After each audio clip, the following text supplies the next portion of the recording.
Today's broadcast is produced entirely by the students at Southeast High School in partnership with Kaiser University.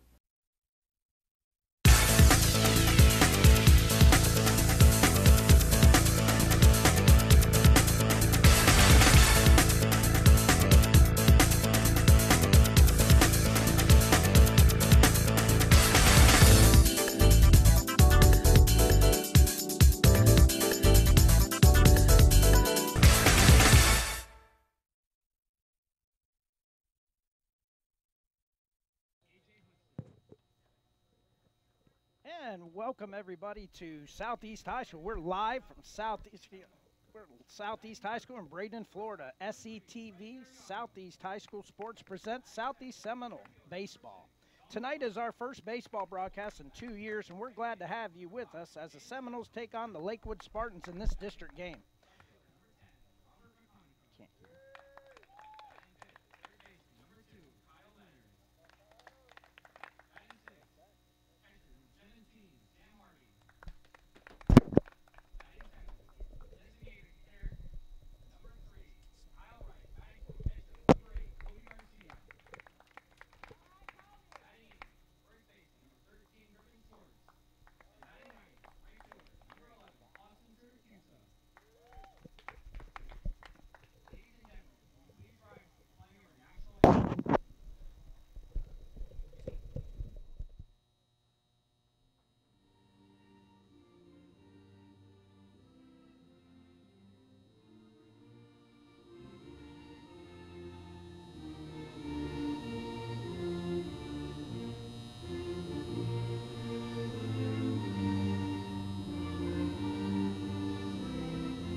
Hey, can you hear me?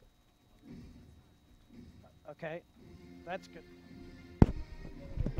Okay, so listen, turn that off. Turn the music off. So we can't have all that music in the background. There's a lot of...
That mic that's facing the field on the home side.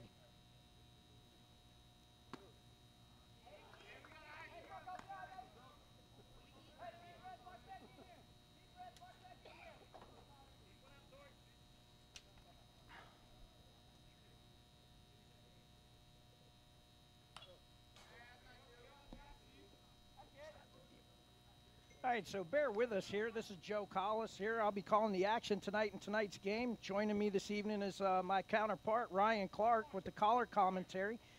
We're here live from Southeast High School for a little district baseball action with Southeast High School.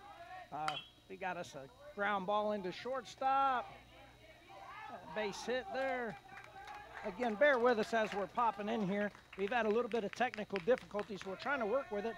But we've got Southeast High School is 2-3 in district play, and Lakewood St. Pete is 6-0. So right now we've got first and third with the 3-hole hitter coming up, center fielder number 13, Dante Mitchell, with first and third, nobody out.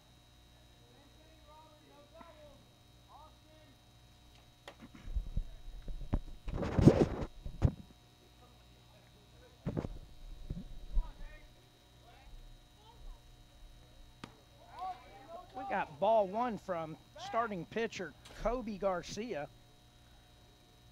Battery mate is 17, Sam Hardy.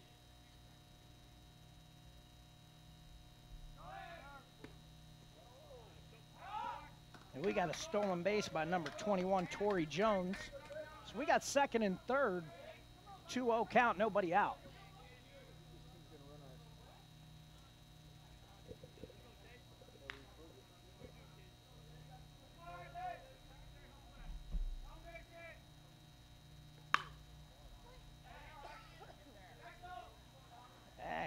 Kobe gets us a foul ball.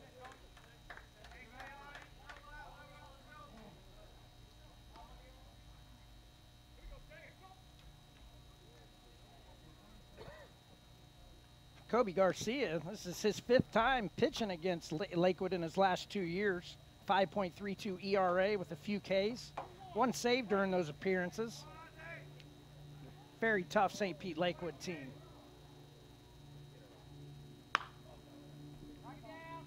A ground ball to first base. That's going to score a run.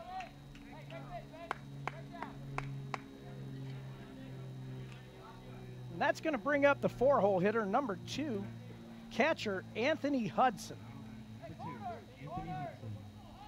Hudson batting .212 on the season.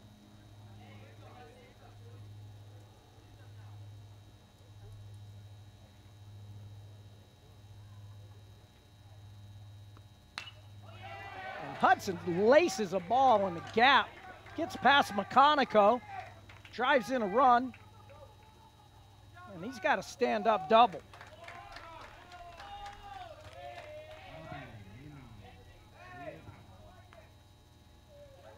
That brings up number 5 hitter, shortstop number 9, Leo Pasley.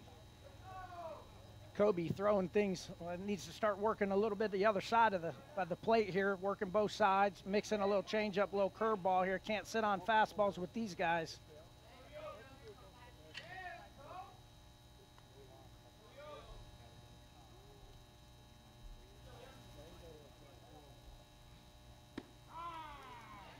Oh, we got strike 1 by Garcia. Pasley is a senior, batting .283 on the season. 14 runs scored, 15 hits, 17 RBIs. And we got another foul ball, line drive, just foul. That brings us to an 0-2 count.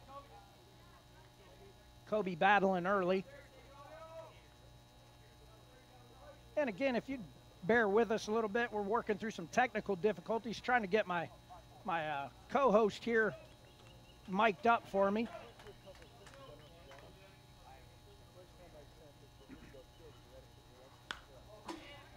Another foul ball there, so he's hanging tough. Kobe a little up with that pitch right there.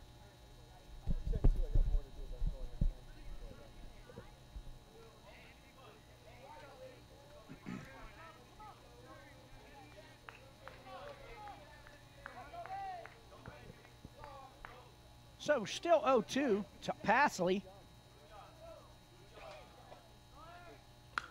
Attempted steal right there, another foul ball. He's battling hard.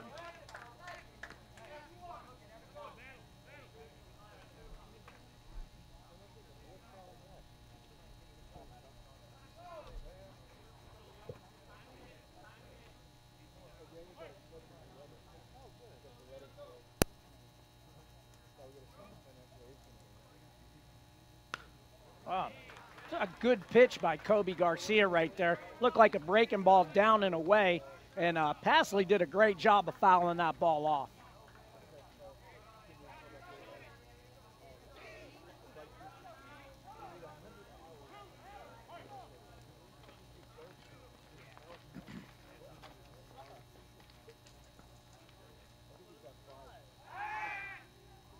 A little attempted pickoff there. Didn't fool anybody.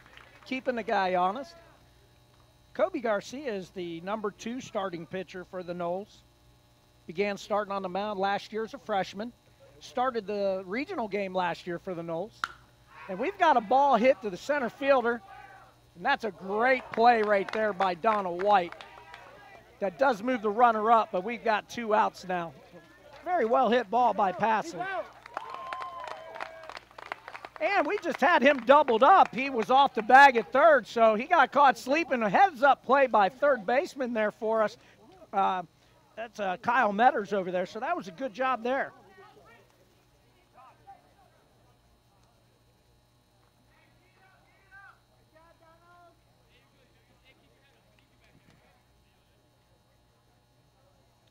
And that's the end of the top of the first inning with the score 2-0. We'll be back with more Seminole baseball after this public service announcement.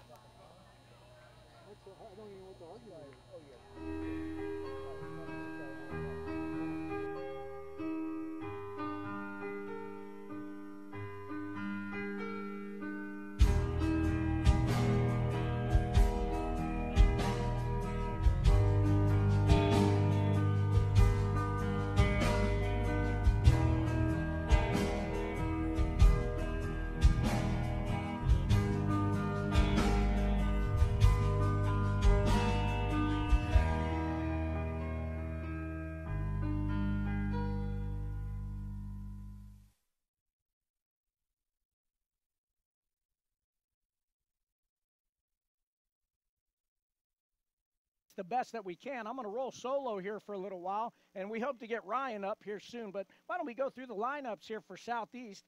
Leading off, playing shortstop, is number 3, Fred Dariano. Batting second, center fielder, number 6, Donald White. Batting third, second baseman, number 5, Caden Steffen. Batting fourth, left fielder, number 10, Robert McConico. Batting fifth, third baseman, number 2, Kyle Metters. Batting sixth, catcher, number 17, Sam Hardy. Batting seventh, DH, number 19, Kyle Wright. Batting eighth, first baseman, number 13, Griffin Schwartz. And batting ninth, right fielder, number 11, Austin Saracusa. Starting pitcher tonight for St. Pete Lakewood is number 44, Aiden O'Dowd.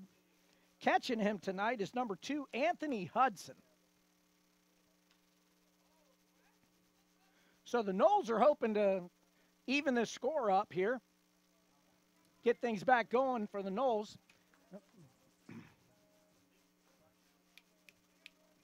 It's too loud. The music's too loud.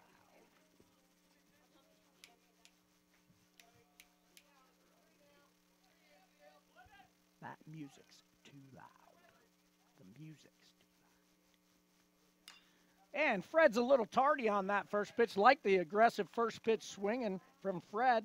Fred's a freshman with some strong leadership skills, primary or shortstop, and does start a little bit. Has a lot of projection. I've been out here to work with the kids a little bit, and Fred, I like his upside for sure. That ball's up.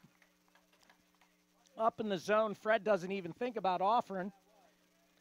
What I really like about Fred is he's got a really nice opposite field approach, and that's something very rarely that you see in a freshman hitter.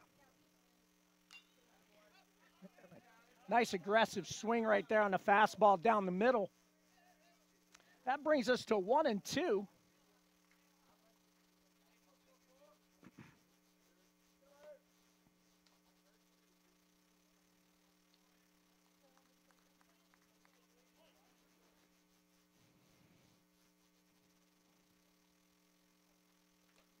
And we're up with that fastball, so we're evened up 2-2. Fred battling early in this count. The Seminoles are 7-8 on the season. Again, 2-3 in district play. Currently sitting in 4th in the standings. So this is a very important game for the Seminoles. And that's strike 3 for Fred. That brings up number 6, center fielder Donald White.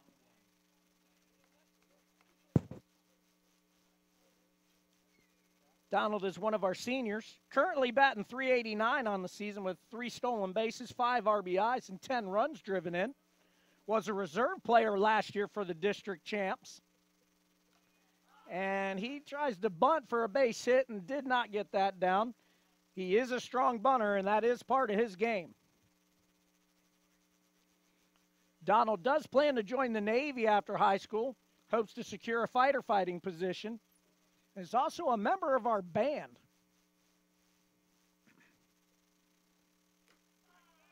Donald takes strike 2. Looked like a pretty good pitch.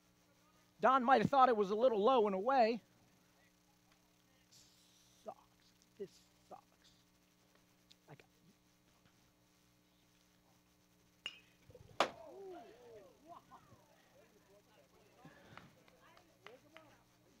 And so that ball, believe it or not, just made it into the dugout or into the press box here. So maybe I should be the one wearing a helmet. So nice line drive into the press box. If we could straighten that out, that'd be fantastic. Donald takes a ball there, bring it to 1-2. I really wish I had my partner in crime right here, because that'd be something to talk about right here.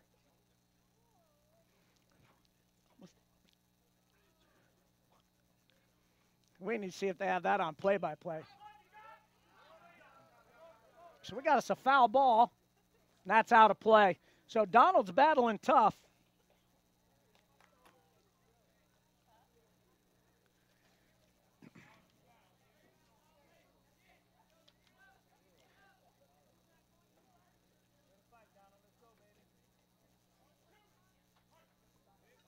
So we're ready for the 1-2 count.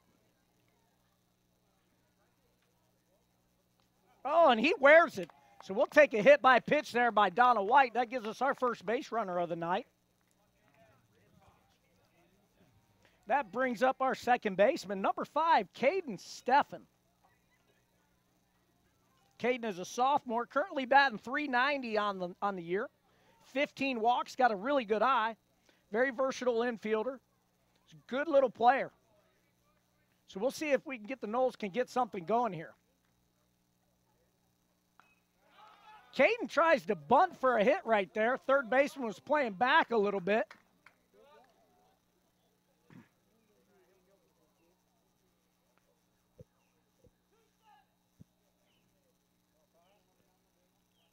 Caden also a member of our swim team. Has a very strong approach at the plate, very aggressive.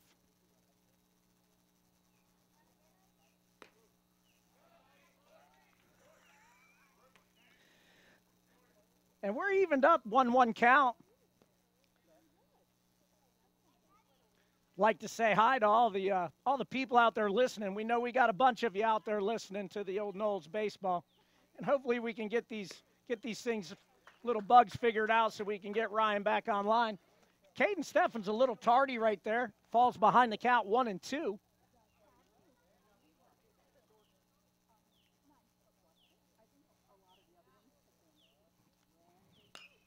Man, that's a good piece of hitting right there to spoil that pitch. Fouls it off to stay alive.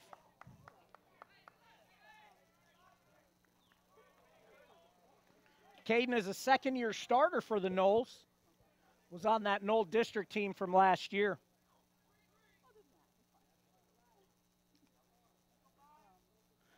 So we're still at a 1-2 count, runner on first.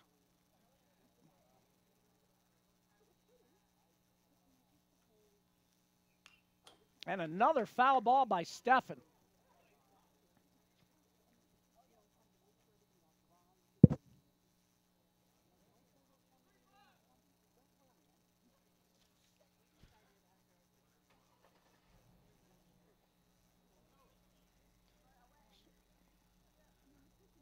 So O'Dowd is ready for the 1-2 pitch. Throws a curveball, and that's a called strike 3.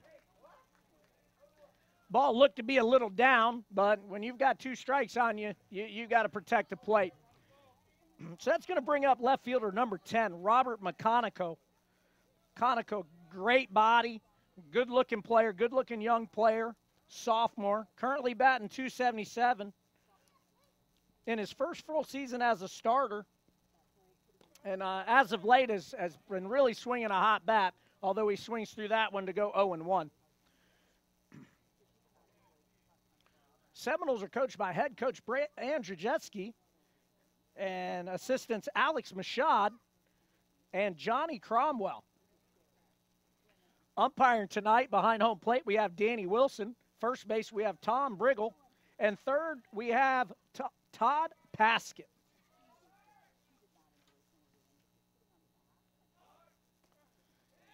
And another breaking ball right there, and we have a strike 'em out, throw 'em out for the Noles.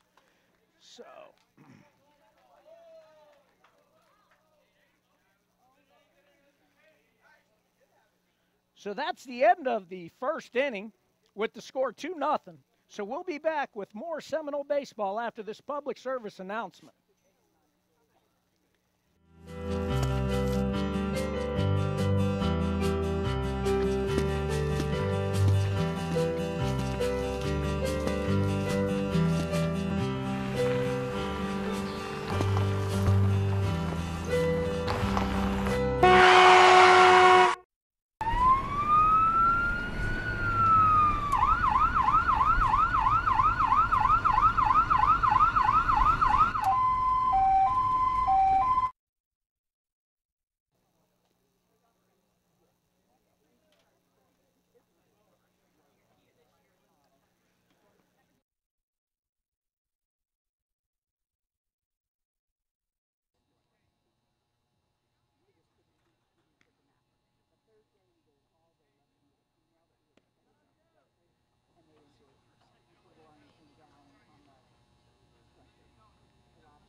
Okay, I'm good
with that.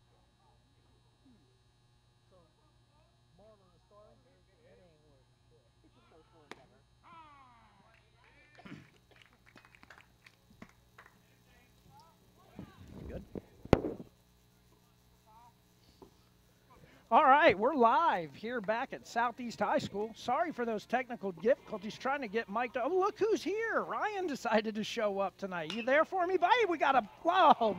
And as soon as we get back live, we've got a line drive by Kyle Metters to the shortstop. Doubles up Robert McConico, who walked. That was a nice piece of hitting by Kyle Metters. Coach, welcome into the game, buddy. Good poke.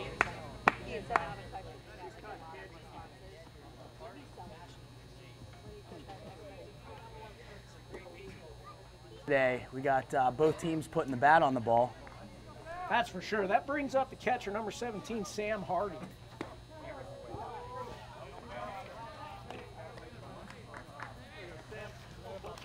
You know, Sam Hardy, taking a look at him, you wouldn't know that he is a freshman, true freshman catcher with a big swing.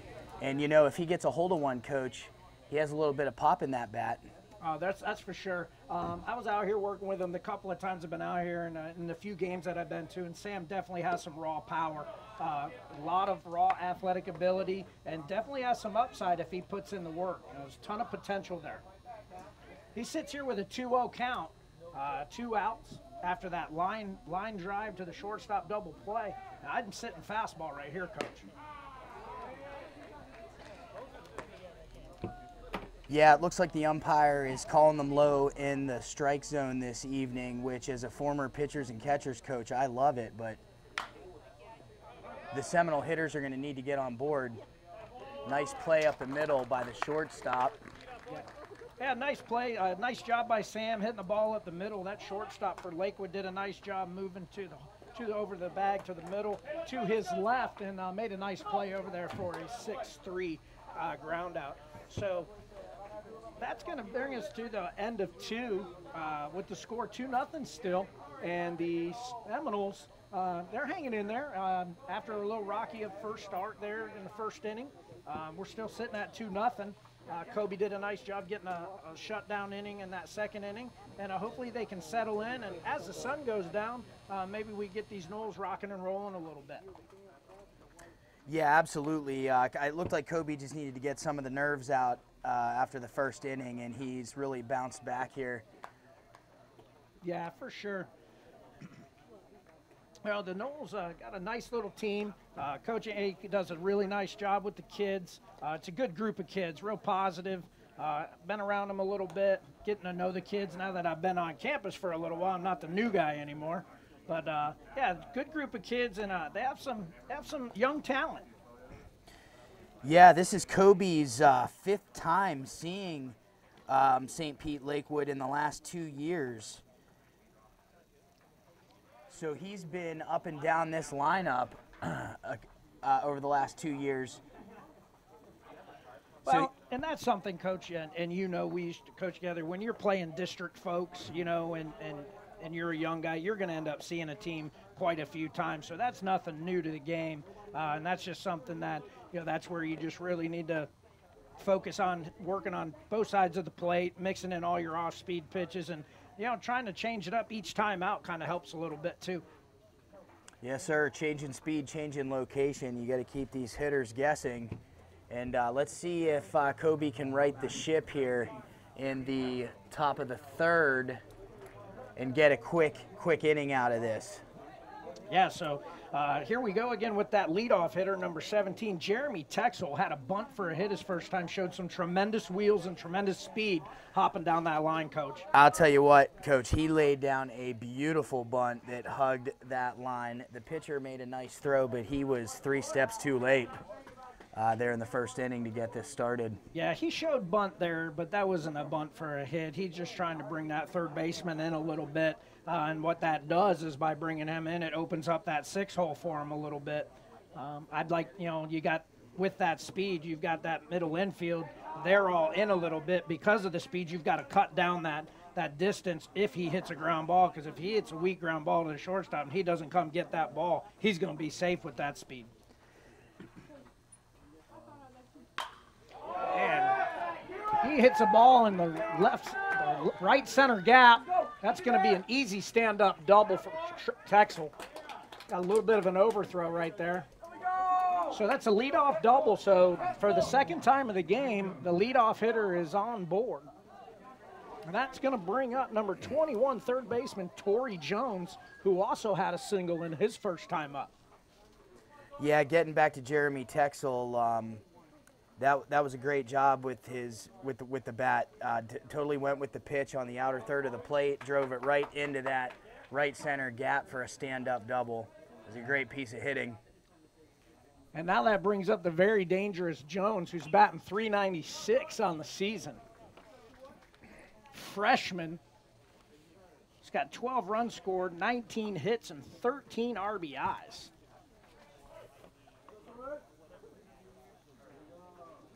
Nice short, compact swing. Good relaxed approach at the plate. Good-looking little ball player. Yeah, absolutely. He's scored 12 runs for Lakewood this year and added 2 triples, 2 doubles on the season after the first 15 games or so for Lakewood. Well, you know, if I'm the coach for St. Pete Lakewood, I'm pretty excited that this guy's a freshman. So head coach Jace Ganchu has got to be excited about that young talent there. And a curveball, got a ground ball third base, looks back the runner and overthrows the first baseman. And we're going to have a play at second. No, we're not.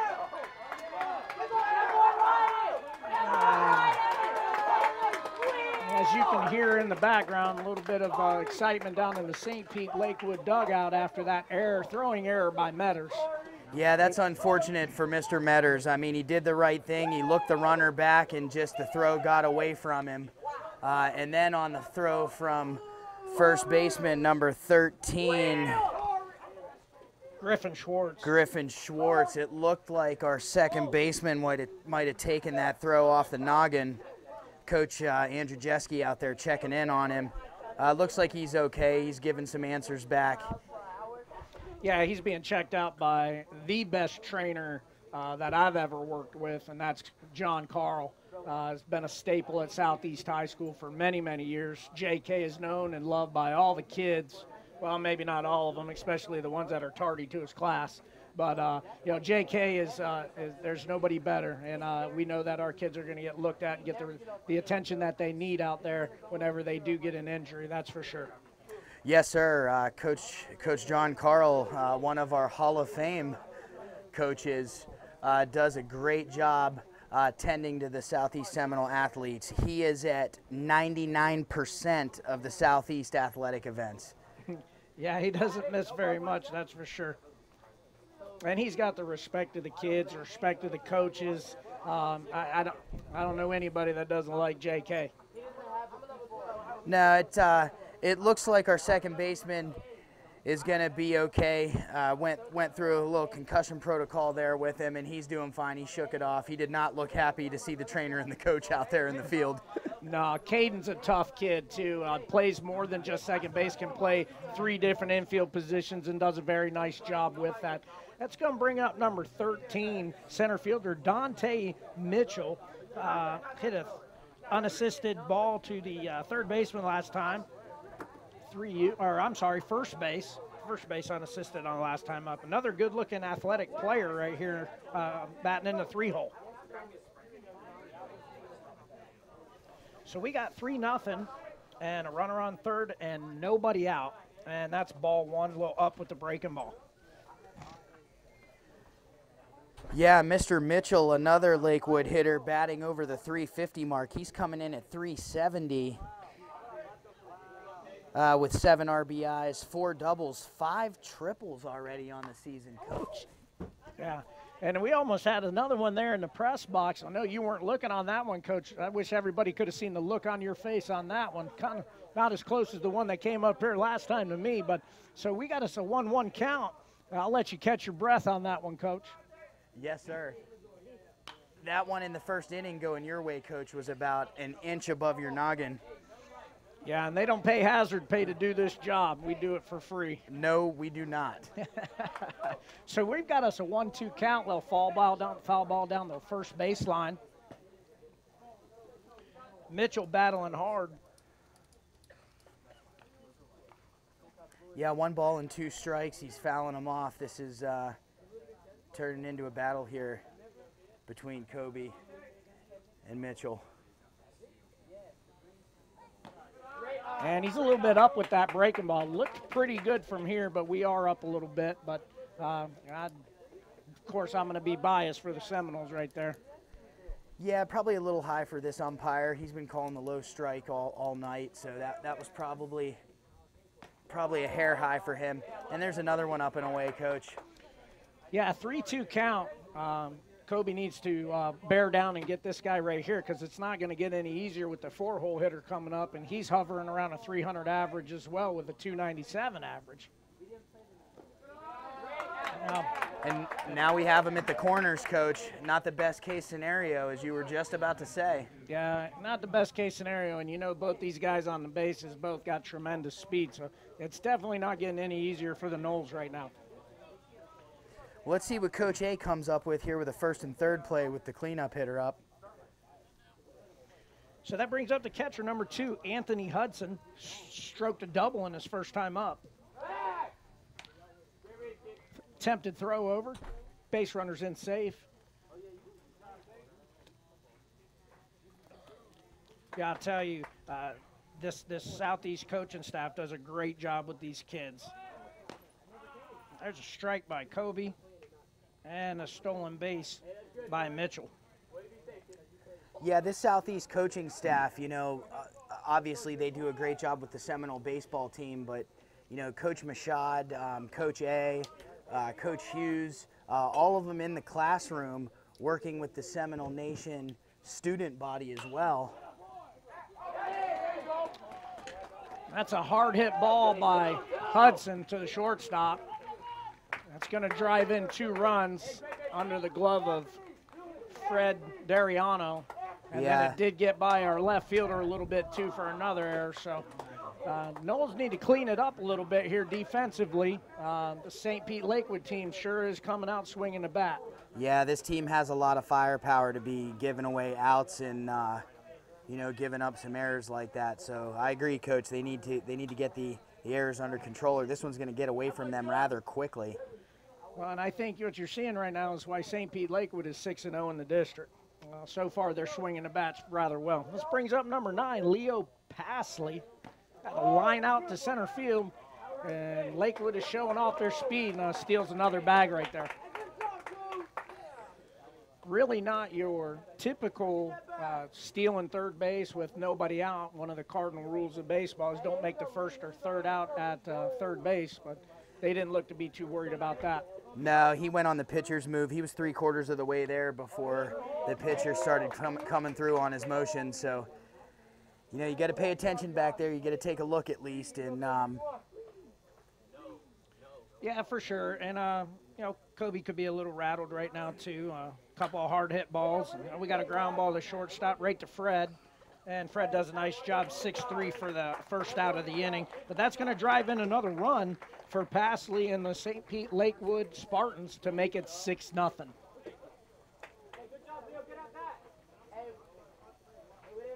Number 2, Kyle Metters, coming over to check in on his pitcher, make sure he's not rattled. Yeah, and that's going to bring up number 15 right fielder Anthony Melendez. Melendez swinging early in a count to fall behind 0-1, who did go down looking for a strikeout. I believe that's Fred's only strikeout, or I'm sorry, Kobe's only strikeout of the night was Melendez.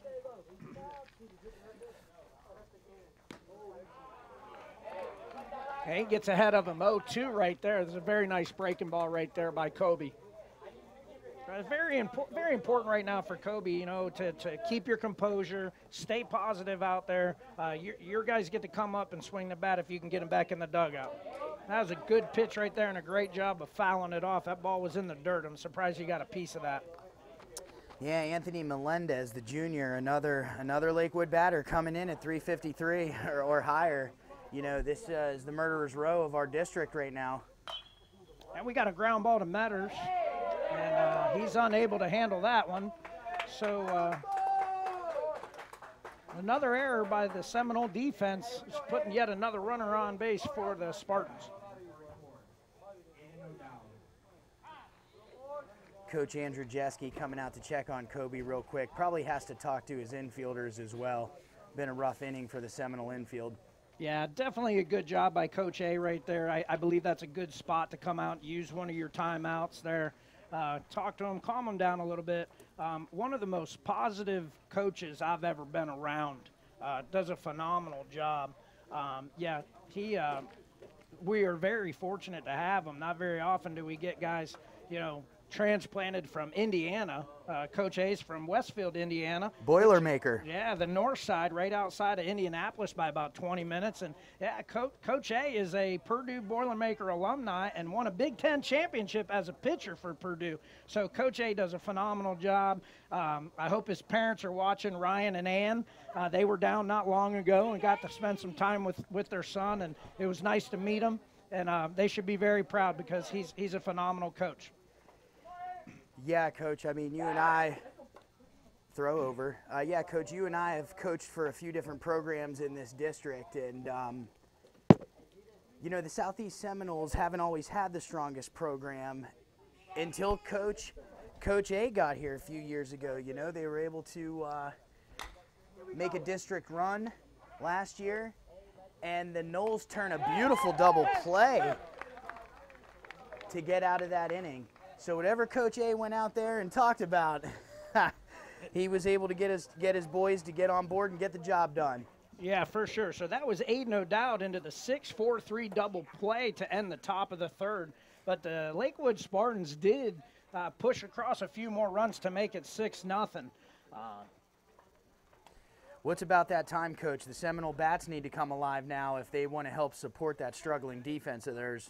Yeah, that's for sure, and they can easily do it. It just takes a few hits, scratch a couple runs across, get on the board, maybe put up a crooked number, and they can be right back in this thing. Don't look to try to do it all at once right now. Maybe just cut it in half or put a couple in there. It would be good. And chiming in on what you said about Southeast Seminole baseball, Coach A has done a great job bringing it back with that district championship last year. And that's been a great job. But, I will tell you, though, that they did do, Southeast was pretty good back in the day with longtime Coach Phil Olson, who happens to be a good friend of mine. But Coach Olson also won a district championship and had a couple of good years there. So can't take that away from him there, Coach. So not to overlook that. Oh, yeah, Coach Phil Olson, another good buddy of mine, too. I hope if he's listening, he didn't take offense. I know the bang-up job he's done over here. But I'll tell you what, Coach, when you and I were with the Tigers and we were coming over here to Southeast, we were penciling this in as a W. That's true. Well, I don't think anybody's penciling in any wins at Southeast right now with the job that Coach A has done. No, he's doing a fantastic job. Absolutely, absolutely. So here we are in the bottom of the third, and to lead off the bottom of the third right here, I believe that's Kyle Wright, number 19, the DH. He's DHing for our pitcher, Kobe Garcia. So let's hope that Kyle Wright can get us going right here. He takes ball one up. So Kyle is a freshman. So, again, we got some youth starting in a varsity game. Doesn't happen a lot. Got the ability to use all fields. Yeah, Kyle hovering around the Mendoza line for our listeners that are old enough to know what that means. Yeah, that's true, for sure. And a swing right there, 2-0. I like that he was swinging an aggressive 2-0, sitting on a fastball right there, just didn't get it done. So that brings it to 2-1. Yeah, Coach A has a lot of positive things to say about this freshman's work ethic. So this is a kid that likes to come to the field every day for practice and put his work in. Yeah, that's for sure. He's at a 2-2 count now. So choked up, changed his approach. You see him choking up a little bit. I like to see that. And a foul ball. So hanging in there and battling. It's good to see.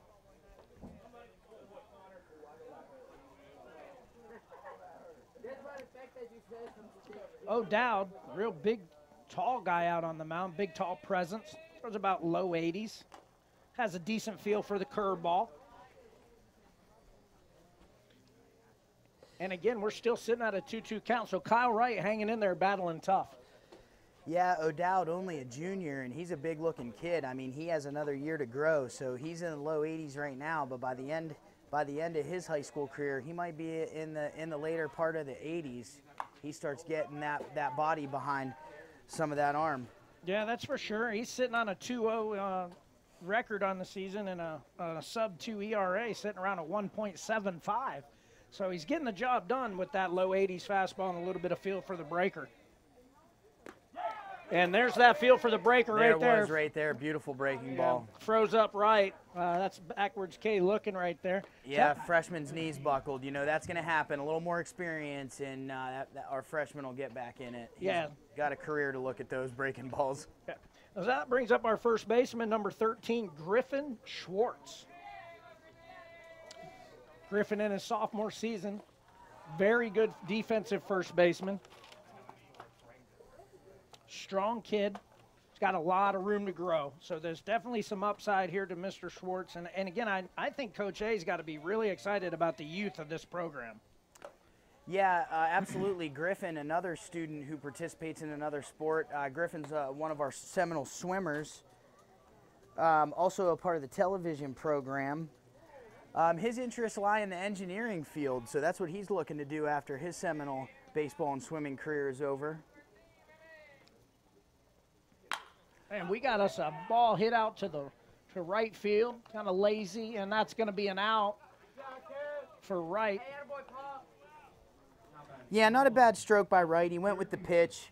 You know what? He gets in the weight room a little bit, and that ball carry a little further. I agree. That's going to bring up our right fielder, number 11, Austin Syracusa. Austin is a junior.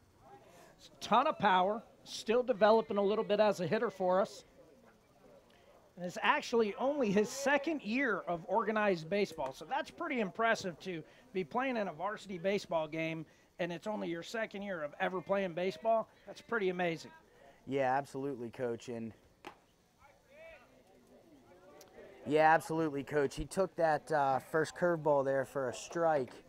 I worked with a great coach before that, you know, we always tried to get our 3, 4, and 5 hitters to look at that first pitch breaking ball.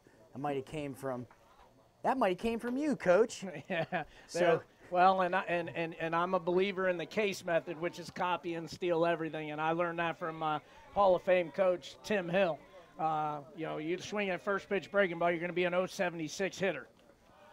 So Austin has done a nice job working the count to 3-1, laying off all those breaking balls that are in the dirt. So I would expect nothing but a fastball right here if I'm Austin. Yeah, Austin carries himself like somebody that's been playing since Little League. I mean, he's obviously in the lineup for a reason. Takes a nice cut at a 3-1 count. A little low in the strike zone, but great hack to take. Now he's got the count full.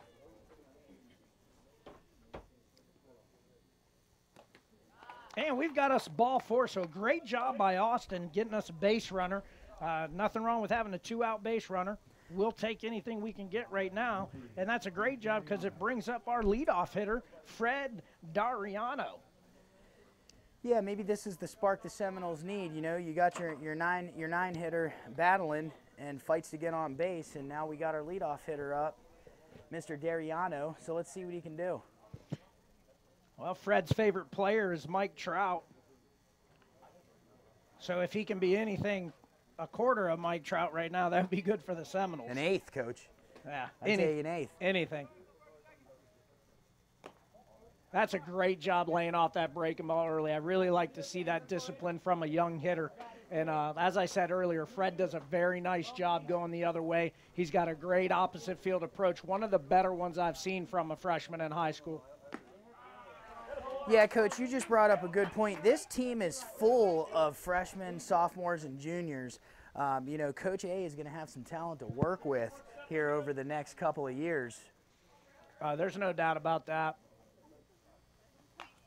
That's a good hack right there, just a little bit tardy. The swing looks great. It's simple, it's fluid, it's relaxed, and he definitely has an idea what he's looking for and what he's doing up there with his approach. Yeah, absolutely. He's a man with a plan right now.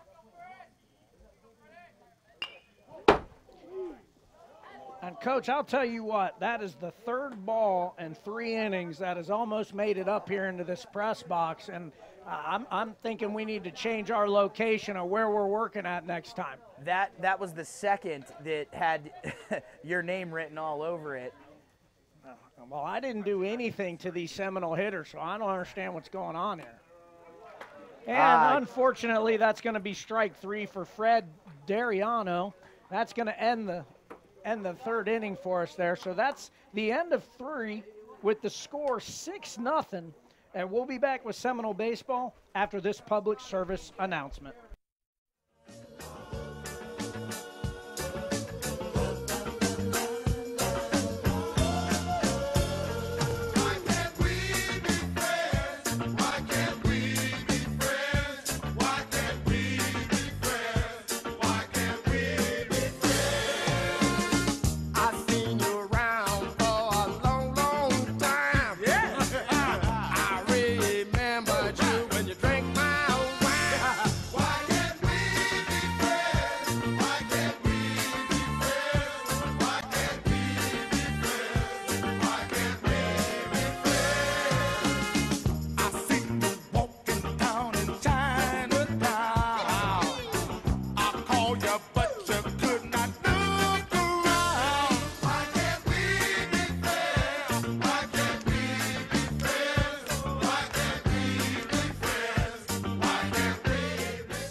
And we're live at the top of the 4th, Seminole baseball, with St. Pete Lakewood leading the Noles 6-0 in this district contest.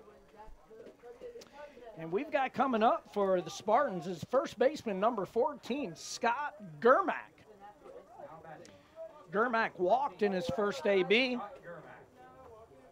His dad is one of the assistant coaches, Scott Germack. Well, let's see if Kobe can go out there and have us a shutdown inning. Swinging early as Germack, he falls behind 0-1. Great job by Kobe pounding the zone right there with a fastball.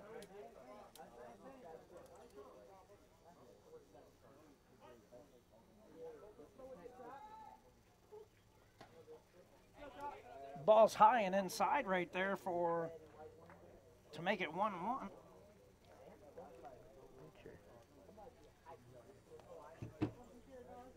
Yeah, this is another big boy from Lakewood. He taking a nice cut up there. Yeah, pulling off just a little bit. Good for us to make the count 1-2. Kobe way ahead right here. So Coach A's got anything he can work with, really, being way ahead in the count. Yeah, the sophomore slugger has 8 RBIs on the season, and he is making contact here and fouling off, turning this into a bit of a duel here with Kobe Garcia. Yeah, and I'll tell you that's actually a nice piece of hitting right there. It might not look like much, but he just flicked that away, and it would have been strike 3, but he did a nice job of just battling right there and living to see another pitch, which was outstanding. So now we got a 2-2 count to the big guy. Kobe needs to come through right here.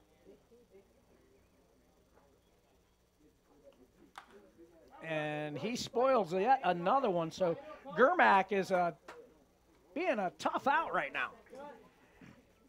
Yeah, this is a nice little battle going on right now between he and Kobe.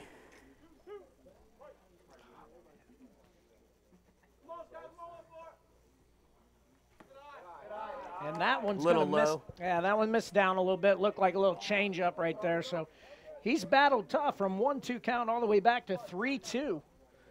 And let's see what Kobe can do with this guy right here. Fouls off yet another pitch. So great at-bat by Germack. Looks like we're working on the 10th pitch about to come down of the at-bat. So I'll tell you what, for a coach, when your pitcher's pitch count is already running high, you don't usually like to see these battles here, Coach, right? Well, that is correct. And the one thing that has come into, and that's going to be a foul, fly ball to our left fielder, Robert McConico, can of corn. And that gets our first out of the inning right there, which is good job battling right there by Kobe. Yeah, absolutely. That should be a confidence builder for Kobe. You know, he just battled a tough hitter. Hitter pushed him to 10 pitches, and in the end, he won that at bat. So hopefully he can build off of that. Absolutely. That brings up the 9-hitter, second baseman number 4, A.J. Hudson. Grounded out to the third baseman last time. Takes a ball in right there. You know, you bring up a good point, Coach, when you talk about pitch coach, because that is something that you and I did not have to deal with when we were coaching. The FHSAA has adopted a pitch count now for all high schools, and I'm going to tell you what, it's a good idea. I know it gets frustrating for some of these coaches. It adds another thing for them to have to do, you know, counting pitches, etc. But you know, there can be a little strategy involved into that as well. Yeah, absolutely. I mean, it's nice that the FHSA stepped in. I know that when you and I coached together, when we got around 85 pitches, you were kind of looking at me with where we were going from there. And then, of course, the closer you get to 100, a responsible coach is going to start to pay attention. That's unfortunate for Kobe. That's a 4-ball walk right there, 4 straight. Yeah. So, yeah, I am glad to see them that they did go to that, because it's all about the safety of the kids. And we see so many young kids that are blowing out their arms with Tommy John. And I don't think it's necessarily our high school coaches. And I've got a lot of friends that are travel ball coaches. But, you know, some of these travel ball programs, they're just wearing kids out. Yeah, you know, I think that there needs to be some better communication between the travel ball coaches and, you know, the varsity and JV coaches, and maybe even the Little League coaches to an extent, because, you know, that's a lot of baseball. We're fortunate enough to live here in Paradise where you can play baseball year round, and with the kids playing different teams, it really behooves the coaches to know what their players are doing on the other teams. You know, you can't rag out those arms. That's a fact. So that 4 straight balls in a row to Hudson brings up that leadoff hitter again. That's Jeremy Texel. Texel had that double. He's got half the cycle so far tonight. And that beautiful bunt to lead the game off. So he's been all over it this evening.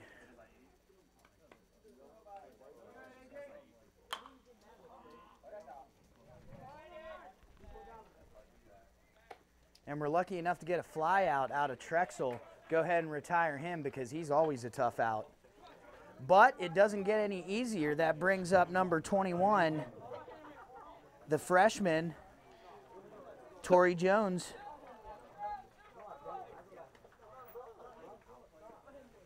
So we got us a runner on second and 2 outs. Well, let's see if Kobe can work out of this. Starts him off with a breaking ball. Not a bad idea, especially after the couple of balls that Jones has already hit tonight. Yeah, he's another player for Lakewood that's been on base a couple times tonight already and made some good contact. And there's more good contact, but right to our second baseman. So Kobe Garcia gets his first scoreless inning of the night. Let's hope the offense can come on the field now and give him some run support, because a goose egg is not going to win the baseball game tonight, Coach. No, that's a fact. So it'd be a good time for the Knowles bats to come alive right here. And we talked about that crooked number earlier, and that would be a good thing to do right now. I will tell you that.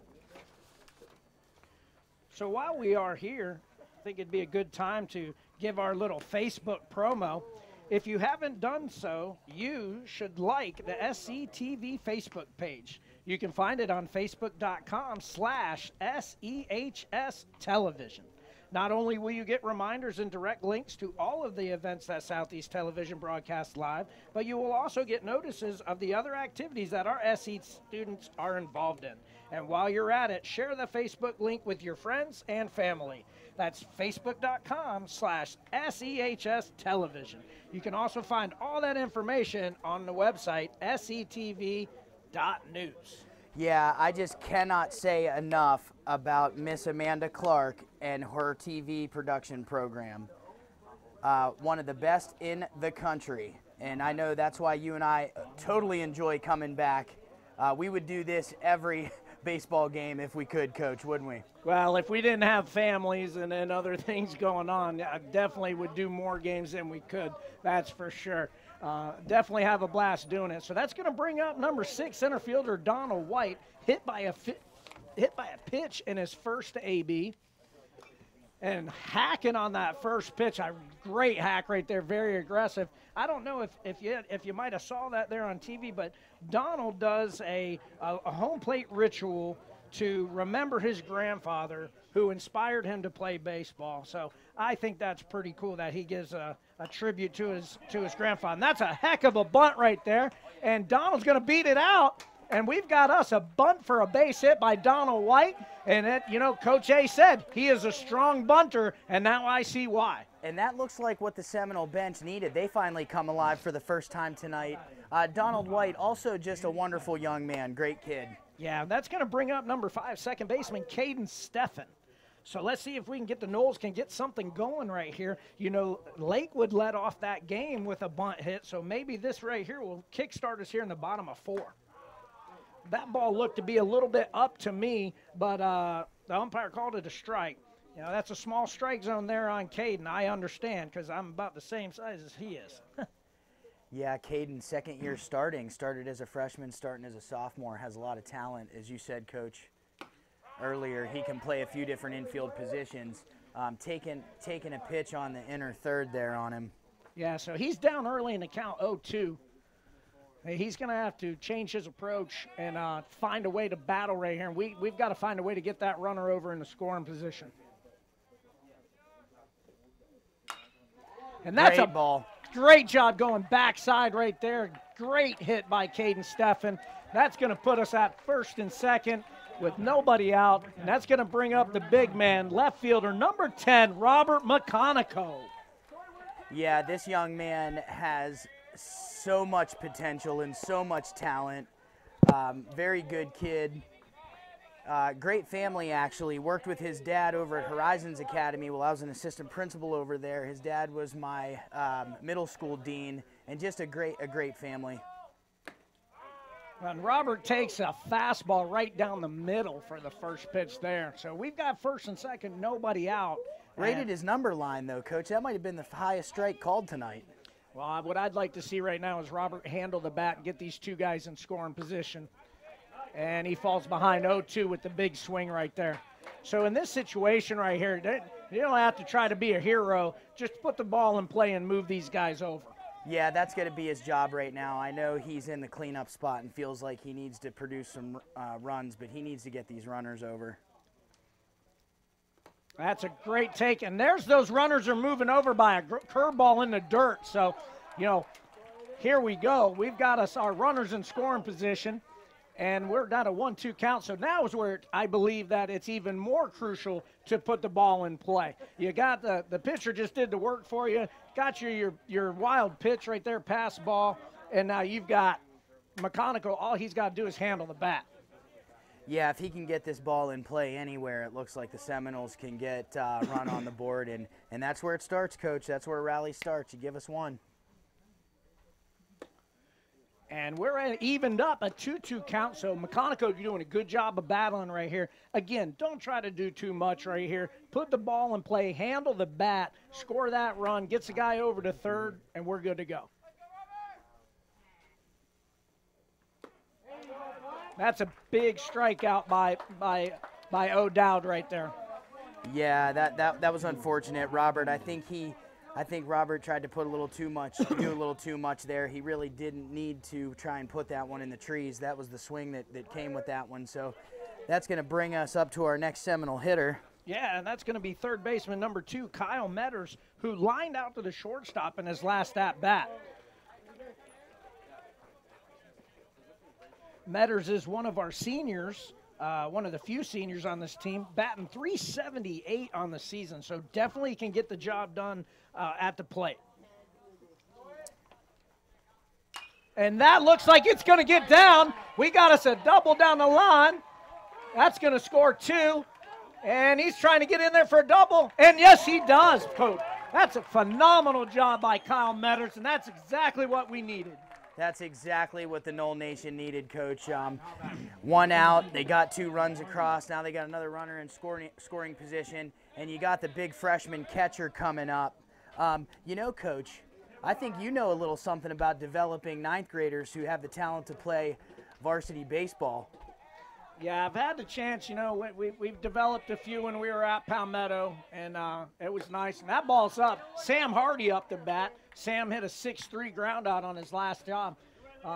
Good opportunity for the Knolls to cut this in half if Sam Hardy can come up big right here with a hit. Yeah, absolutely. That'll do a lot for the Knoll Nation. That'll do a lot for their attitude. They're finally back in the game. They're off the bench. They're on the fence there chattering. Definitely seeing a little bit of a Raz in O'Dowd for the first time tonight. Yeah, he's losing a little bit of that control, and you know, you got the big freshman up there. It's got to be a little intimidating to pitch to Sam.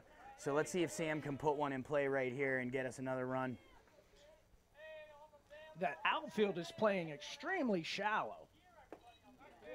So a big swing and a miss there. Sam comes up a little empty.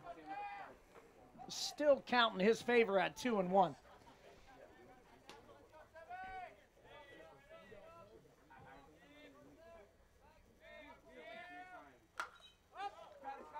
Swings at a curveball, a little bit tardy on that. Foul down first base. Yeah, fly out to the first baseman. The first baseman was able to come up with that at the fence line. Looked like it might squeak out, but it did not. Stayed in play for the out. Yeah, tough to see up here in the press box, Lawson. I appreciate you sneaking around there. Well, don't stick your head too far out the press box, Coach. They're coming for you tonight. Well, that's a fact. So that brings up our DH, number 19, Kyle Wright. Was a strikeout victim in his first at-bat. And takes a first pitch fastball right down Broadway. Yeah, you know, with a runner on second, you got to be looking for an opportunity to put the ball in play, and that one just came and went. Well, that's true, but he is a freshman playing varsity for the first time, obviously, and could be a little intimidating, but if there's one thing I'm going to do every time I go to bat is I'm stalking fastballs. Yeah, absolutely. I mean, that's what you know you want. That's most ideal for the hitter. You want them laying off that off speed and that curve stuff, and you want them going after that fastball. Well, that fastball right there got by Wright, so that's going to put him behind the count 1-2. They need to change the approach, put the ball in play. Maybe we can get us an error, squeak us through a ground ball, and Metters has great speed on second base. And he's going to be going at the crack of the bat, too. And there's that low strike again. I mean, as a pitching coach, I love it. You know, if I were a head coach on the opposite team, though, that would drive me up the wall. Well, that is true, but what that was a good inning by the Knolls. Put up a crooked number, scratched 2 across right there, so that takes us to the bottom of 5 with the score 6-2. And we will be back with more Seminole baseball after this public service announcement. Hey, yo, they got 2. They think they're doing something. They think they're doing something.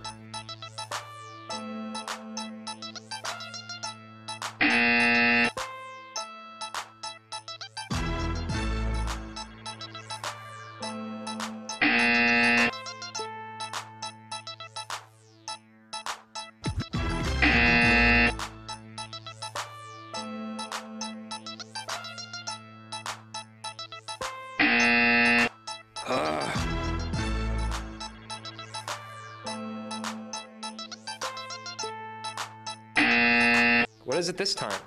I mean, it's in the trash can. Do you see it anywhere else? Seriously, come on.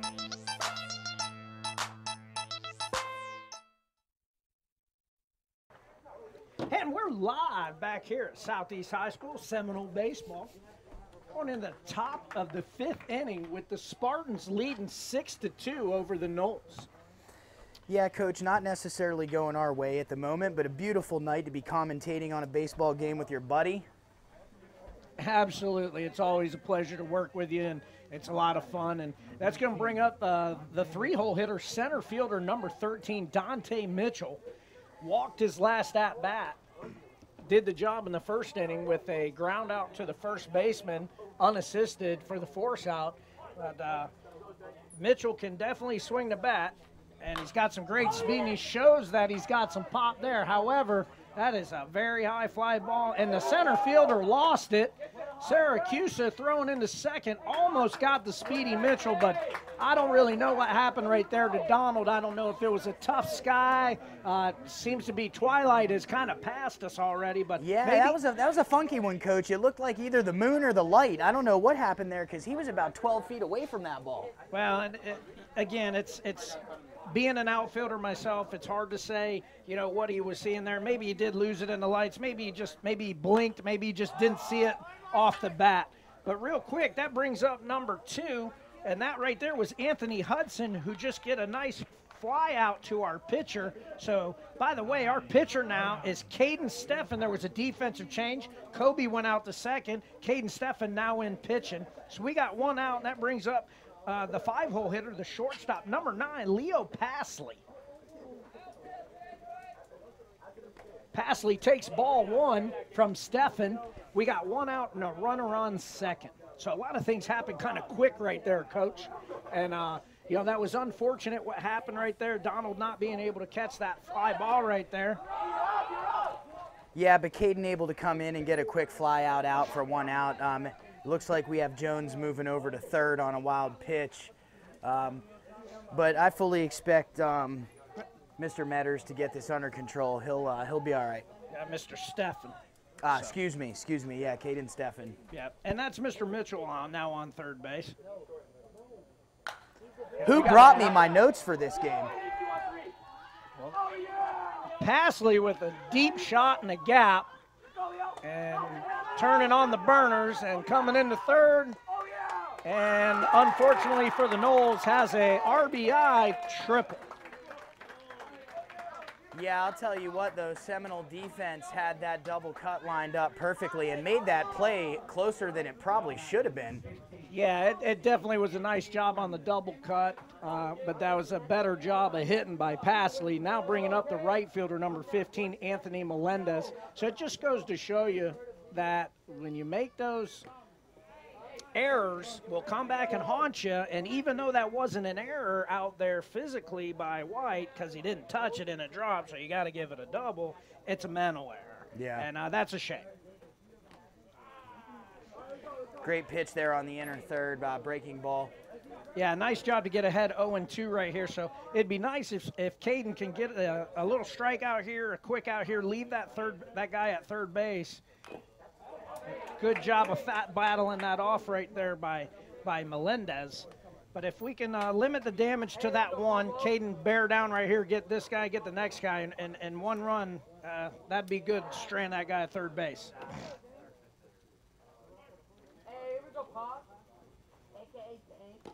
And he did. He got the strikeout on Melendez. That's Melendez's second strikeout of the night, bringing up the pitcher, number 44, Aiden O'Dowd, who is 0 for 2 on the night. The ground out to the third baseman and hit into that crucial 6-4-3 double play in his last at-bat. Yeah, that was a big out for Caden. He needed to get that done, so now that runner on third doesn't look so scary. He can go after the batter, and he's up 0-1 on the count after the first pitch. Yeah, Caden feeling it a little bit. Just blew that little fastball right on by the big guy. Yeah, you know, Caden's only about 8 or 9. It looks like he's about 10 or 12 pitches into his relief, so it looks like he's getting stronger with each pitch, Coach. And he's no stranger to relief. They do use him as a relief pitcher quite frequently. Needs to slow down his delivery a little bit. Looks like he's getting a little bit ahead of himself. Arm can't catch up. So just slow it down a little bit, getting excited in the moment. And I'm sure Coach A is reminding him of those things right now. And we got that ground ball to Fred.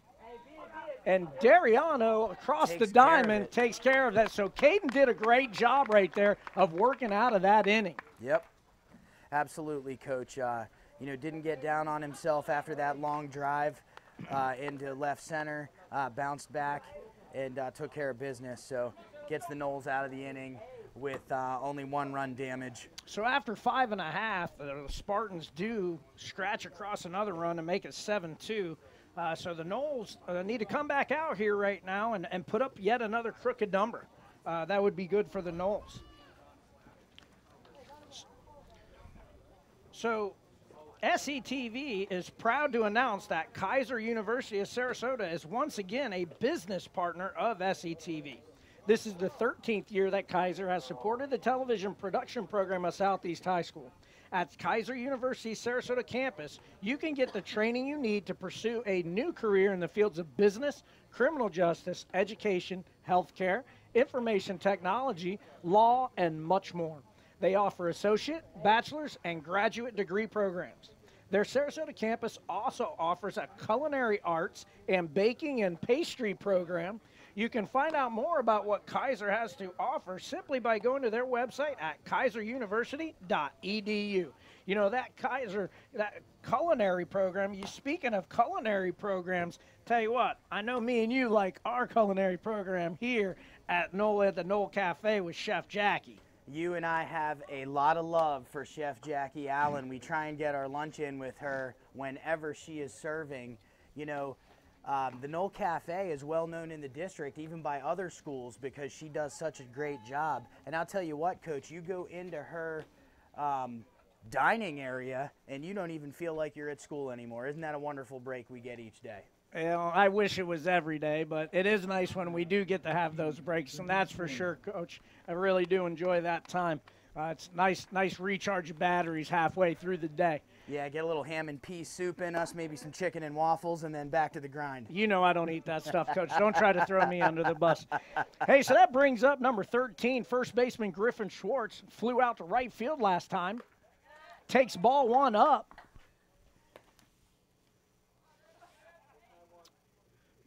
Griffin is also one of those Southeast swim team members, also a member of the television program.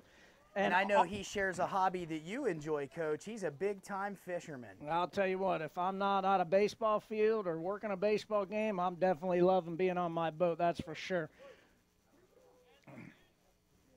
So, yeah, Griffin is another one of our Southeast baseball players who wants to be an engineer when he is done with high school. So a lot of really smart individuals in this baseball program. Yeah, absolutely. I mean, another seminal program that's one of the best in the state, the engineering program run by Mr. Platt. Yeah, that TSA program is phenomenal, and Mr. Platt does a phenomenal job with that. And he's a baseball guy, and his son was a heck of a baseball pitcher. Yes, sir. I actually had the opportunity to coach with Mr. Platt's son over at Bayshore High School.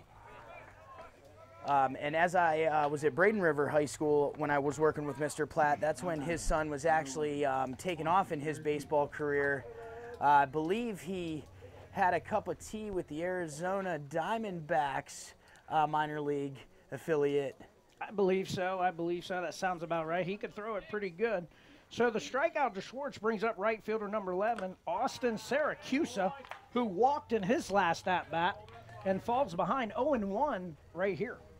He really got to show off his arm. He threw an absolute dart into second base when that ball dropped last inning. That is a big kid with a lot of strength behind his bat and his arm. Absolutely. So foul ball down the first baseline. First base coach Johnny Cromwell couldn't handle the hot shot.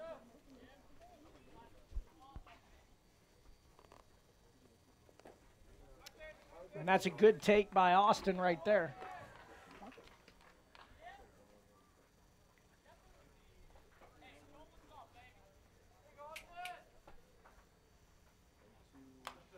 And that's a good hack by Austin right there. Fouled that thing straight back. Really like that aggressive swing, and he's down in the count. Yeah, he was absolutely coming after that fastball. We just said last inning they should be stalking fastballs, and he did an excellent job of that. Well, and that's a good take right there, and I'll tell you what's a great – you could have seen that pitch coming after that hack on that fastball. You know he's coming with a breaker right there. So that evens it up 2-2 on the count. And, oh, doubt, who knows what he's going to throw right here. Austin doing a good job. And looks like the breaking ball got him. Yeah, went back to the lower end of the strike zone there and was able to get Syracusa. So now we have Dariano up. Let's see if he can get the Seminoles back on base and start another rally here. Yeah, and just because there's 2 out, there's a lot of runs can score with 2 outs, and it'd be no better time for Fred to turn around his night than right now. 0 for 2 with 2 Ks on the night so far. Yeah, it takes a first pitch breaking ball for a low strike. And he can do that all day long for me because you don't need to be swinging that first pitch breaking ball. So let's see if he can battle it up right here. Doubles him up with the back-to-back breakers. Fred spit on it again, so that's a great job by Fred. Well, now it's time to choke up a little bit and handle the bat.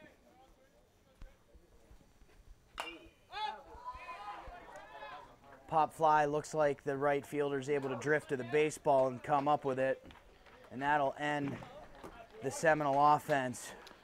So that's going to be the end of 5. Noel's unable to scratch across any runs. So the end of the 5th inning with the score 7-2, and we'll be back with some more Seminole baseball after this public service announcement.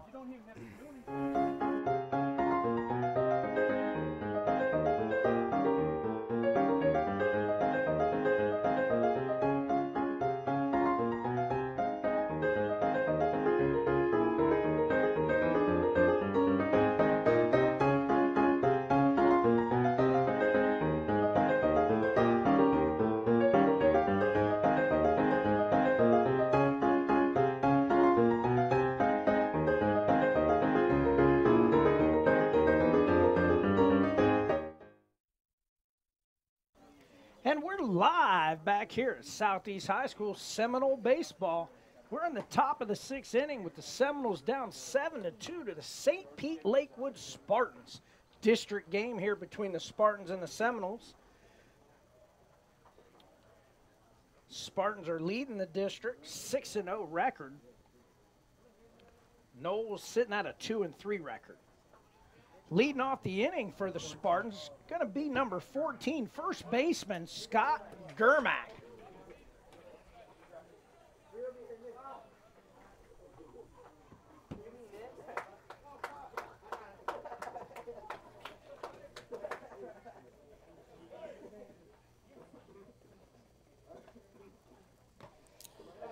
Yeah, Scott coming in with a 244 average, 41 at bats. Came away with 10 hits, 8 RBIs on the season, and a couple of doubles. The lefty is, though, seeing Mr. Caden Steffen here for the first time tonight. Yeah, so Caden falls behind 2-0.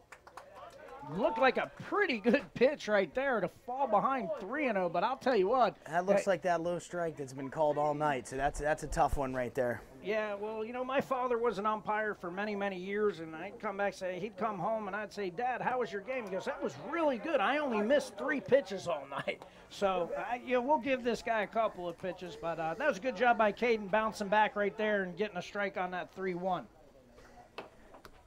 Yeah, if Mr. Collis Sr. is listening tonight.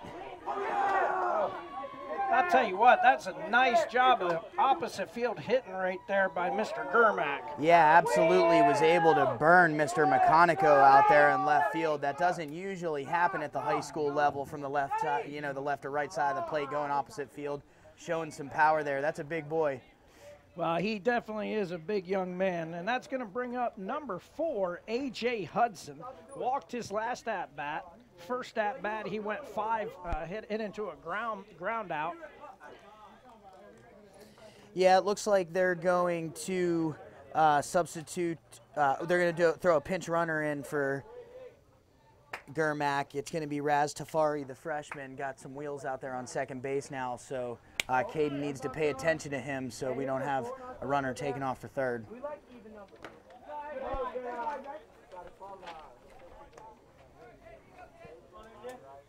Oh, Caden falls behind 1-0 to the hitter.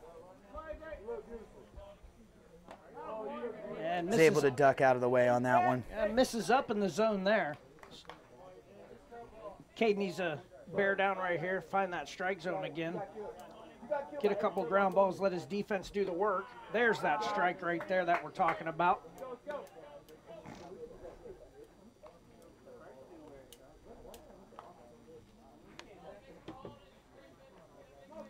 Caden, no stranger to coming in and having some relief appearances. Got 10.2 innings pitched on the season. Does have a save.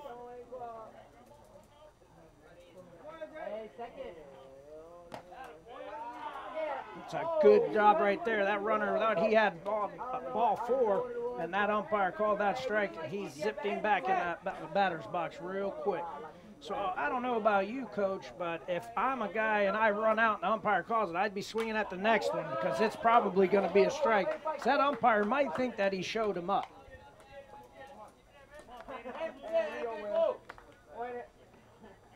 So Hudson battling tough right here. Nobody out, runner on second.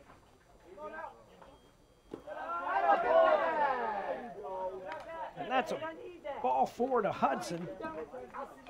Back-to-back walks and back-to-back ABs by Hudson. That's going to bring up the leadoff hitter, the left fielder, number 17, Jeremy Texel, 2 for 3 on the night with a single and a double. And that walk right there is going to bring out a visit by Coach A.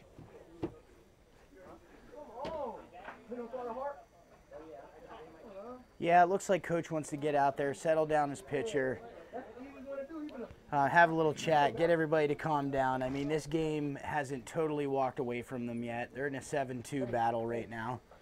Yeah, well, Coach A does, being a former pitcher in college, Coach A does handle all the pitching responsibilities and duties as a head coach. And, again, can't say enough about how positive he is out there with all of our kids. So I'm sure that was a, hey, let's bear down right here. Here's your situation. Work hard and let's get out of this thing. So Texel steps in, having a pretty good night.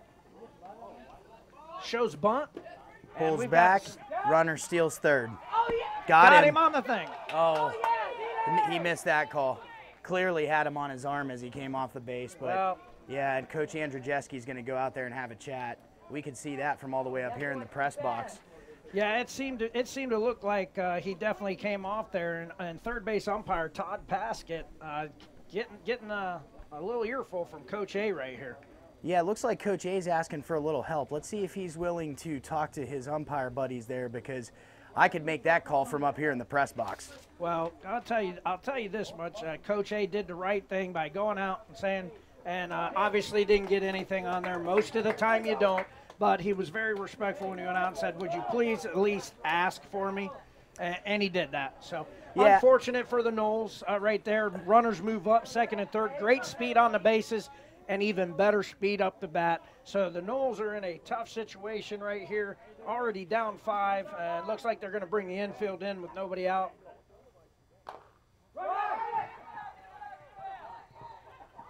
Yeah, you bring up a good point, Coach, about respecting the umpires. I do want to talk about your dad, the umpire, for a minute. I learned a very valuable lesson from him when I first started coaching with you. He was helping us out at practice one day, and you hear a lot of kids and a lot of coaches call the umpire Mr. Blue. Yeah. And, I know that was something that, you want to give them the respect that they deserve. You want to call them Mr. Umpire. You don't want to go with Blue, and... Well, and you know that I agree with that because I learned that from my father. But it's coaches want to be respected, players need to respect them, and you never know. You showing that respect, it could get you a call here and there. You never know. Yeah, it might get you one of those low strike calls. Oh, just off the glove. He looks him back. So that's going to score a run on the put out by Dariano. That's going to be 6-3 on the putout, but an RBI. So Texel doing the job right there. Putting the ball in play. Moves the runner up to third. So we got 1 out, runner on third, and that brings up third baseman number 21, Torrey Jones, who has showed some thump in his bat today. Yeah, it seems like Torrey's been making nice contact in each of his at-bats on the night to start off. And there's another nice stroke, but he drove it foul. Yeah, short and compact, doing a nice job. Yeah, that bat sure does get down to the strike zone, right down to the contact zone very quickly. Yeah, he's barreling up quite a few balls tonight, that's for sure.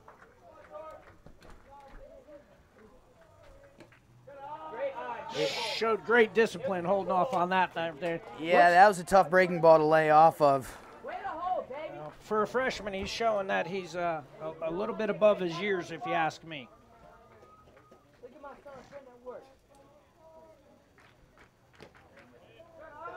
And that ball misses down a little bit.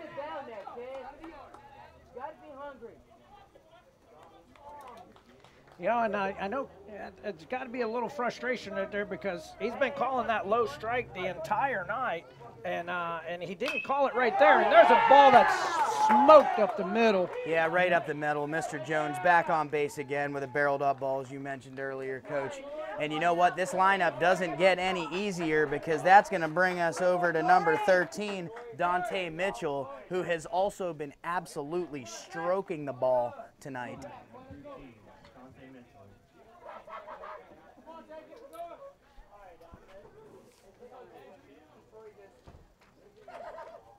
Yeah, Dante 7 hits on the season out of 46 at-bats, and that's before his night tonight. That's probably much improved. I believe he has 2 hits. Coach, you're usually my stat guy. Oh, he definitely has a couple hits on the night for sure. So, yeah. So that brings up 13 Mitchell. Had a double in his last at-bat. Score now sitting at 9-2. Top of the 6th. That's a good pitch by Stefan right there. Snap, throw back, and guy's in there.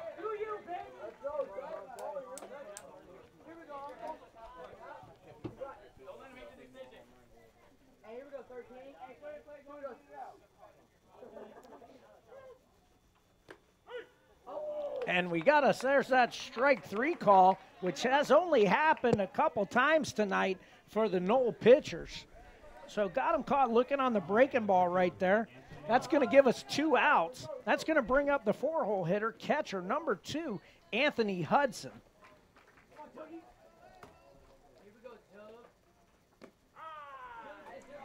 Yeah, it looks like Caden's starting to work in those off-speed pitches and those breaking balls now. Well, he's definitely looks like he's pounding the zone a little bit since that last ball up the middle, but I think he was there's a little bit of fire under him right now. I think he's a little upset that he didn't get a call, and it's been, you know, working for him. He's been putting it into, you know, a little bit of fire. Yeah, he's going to come up with something here for the Lakewood cleanup hitter because we got a stolen base. Now, I don't have an exact count on stolen bases tonight, but I'm thinking it's about 6 or 7. Yeah, it looks like Coach A is probably going to have something to say about the delivery. From what I've seen tonight, Coach, it's been on the pitcher. The base runners are able to get down the...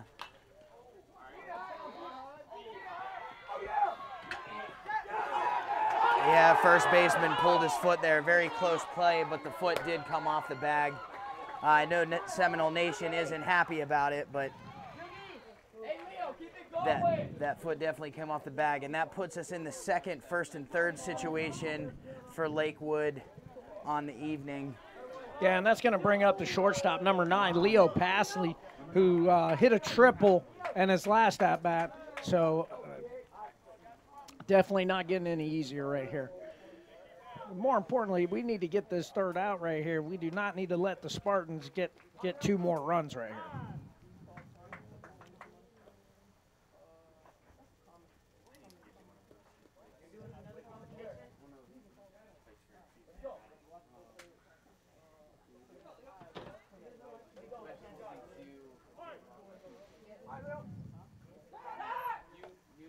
Attempted throw over, runners back in there.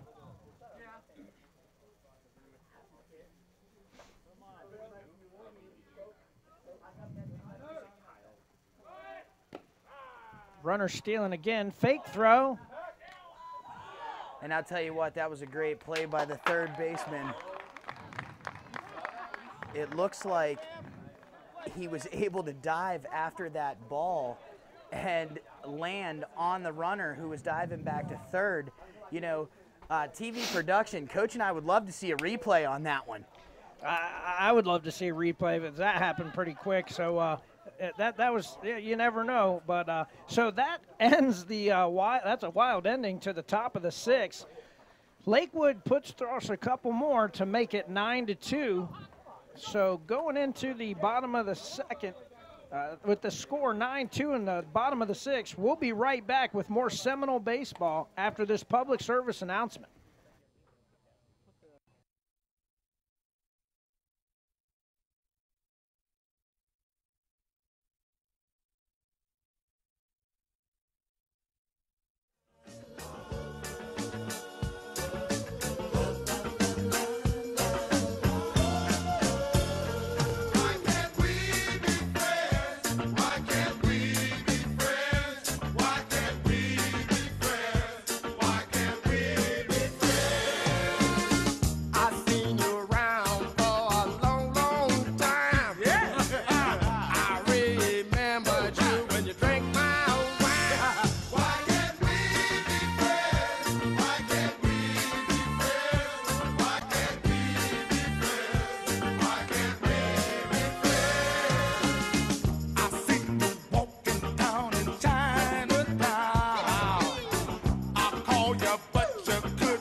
Back here at Southeast High School, Southeast baseball, district action, St. Pete Lakewood Spartans battling the Southeast Seminoles. Knowles are down 9-2 going into the bottom of 6. And we've got the number 2 hitter, center fielder number 6, Donald White, coming up to bat, giving his tribute to his grandfather who introduced him to the game and got him playing baseball. Well, let's hope that Donald can start us off with a little base knock here to start the inning. Hacking Donald, love it. He did that the last time. I don't mean to cut you off, but I just love the aggressiveness stalking that fastball right Yeah, no, Coach. I was just going to say that he's the one that laid down that pretty bunt to start the rally when they were able to score a couple innings ago. So, you know, Donald White, one of the leaders on the team. And here we go, Coach J.K. checking on the umpire who takes one off the mask, takes a foul ball off the mask. And that's just what kind of guy Coach Carl is. He's going to make sure everybody's safe and feeling top-notch on the field. Yeah, absolutely. You know, he does a phenomenal job, just like we said, but seems like the umpire's okay. Maybe we got his bell rung a little bit, but that's why he's got that mask on, so we're all good to go. 0-1 count, and Donald chases a breaker down in the dirt. Wish he would have left off that one, so gonna have to change up his approach right here. 2-strike approach, widen it out a little bit, choke up on the bat, put the ball in play, and try to make something happen with your legs. And smokes a ball down the third baseline, foul.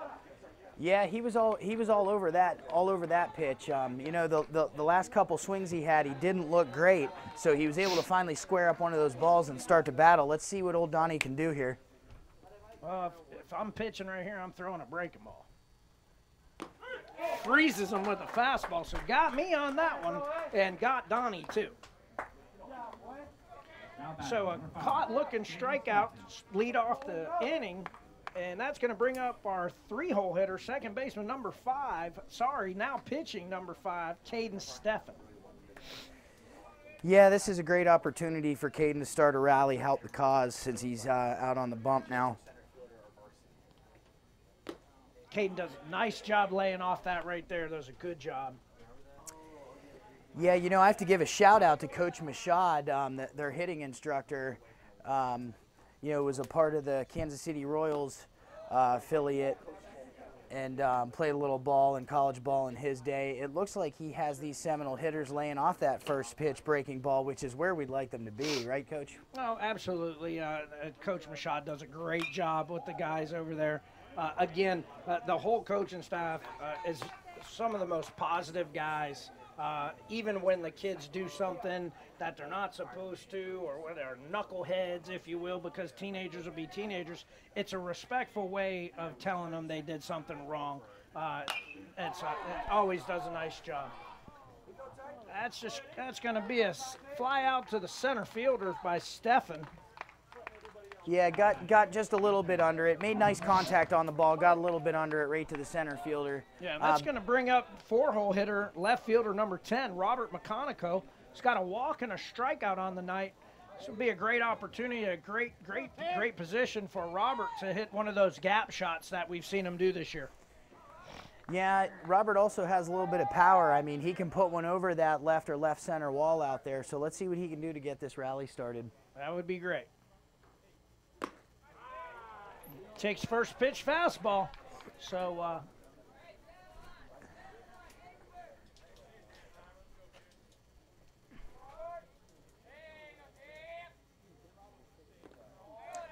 yeah, I was expecting that curveball coming in after that first pitch strike. So we got O'Dowd that's starting to work in that breaking ball a little later in the count now, not so much on that first pitch. yeah, 1-1 count, 2 outs. Bottom of 6. McConico up. Able to stay Ground with ball- that one. Ground ball to second baseman. Second baseman makes that play rather easily. So we have a 4-3 put out, and that's going to end the Knowles opportunity in the bottom of the 6th. So we'll stay with it here. Going into the top of the 7th, biggest thing needs to happen here going into this 7th inning, coaches, we don't need to have any more runs scored. As we've already got us a little bit of a gap and a 7-run lead. Yeah, Caden's goal this inning needs to be a shutdown inning.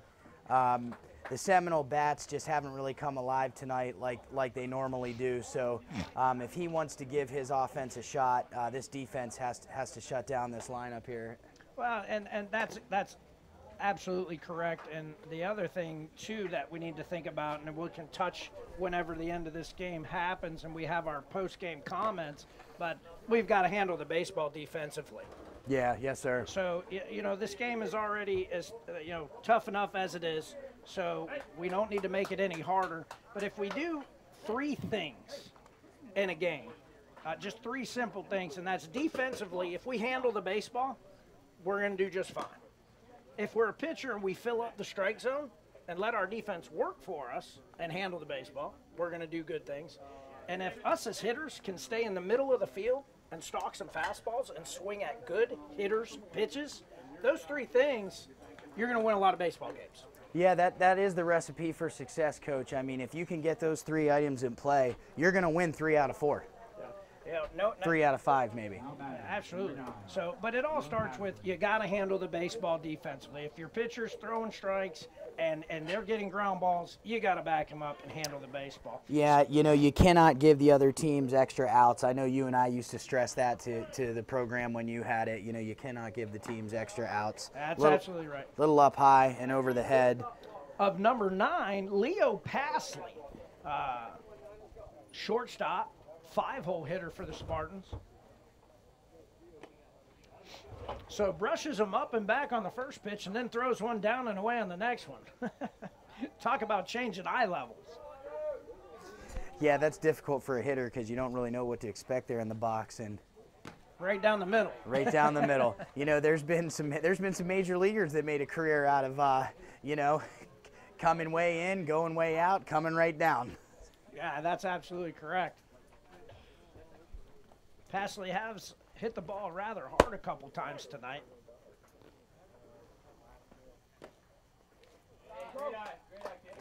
And that ball must have been a little out because it was not down. Yeah, you know, I know you and I used to work with our catchers and how they frame their pitches, and you got to be careful sometime how much that ball was absolutely crushed up the middle, and I'm glad Caden was able to keep out of the way of that because that could have been some real trouble for the young Seminole pitcher. That ball was absolutely crushed, Coach. That's the 3rd time he's done that tonight. He's definitely got some juice. Yeah, it looks like Mr. Metters over there at third base went to go check on him, make sure his eyebrows were still on him because that was very close. Yeah, there's no doubt about that. We're glad that did not get a piece of Caden because we definitely didn't want to see anything like that happen. So that brings up number 15, right fielder Anthony Melendez, who's 0 for 3 on the night. 2 strikeouts. That was a great throw over there by Caden. I mean, he threw an absolute dart over there and made that a lot closer than that should have been on a throw over. It's a great pitch by Caden right there, getting ahead of the count. And I tell you, it would be a great time right now tonight for Caden to give this guy the hat trick on the night. That'd be the positive thing for the Snow pitching staff tonight. Yeah, absolutely. Well, I know that the fans are barking right there and they want them, but yeah, I mean, when you're sitting up here and you can see it, it's the throw wasn't even on the right side, so it was really not even close.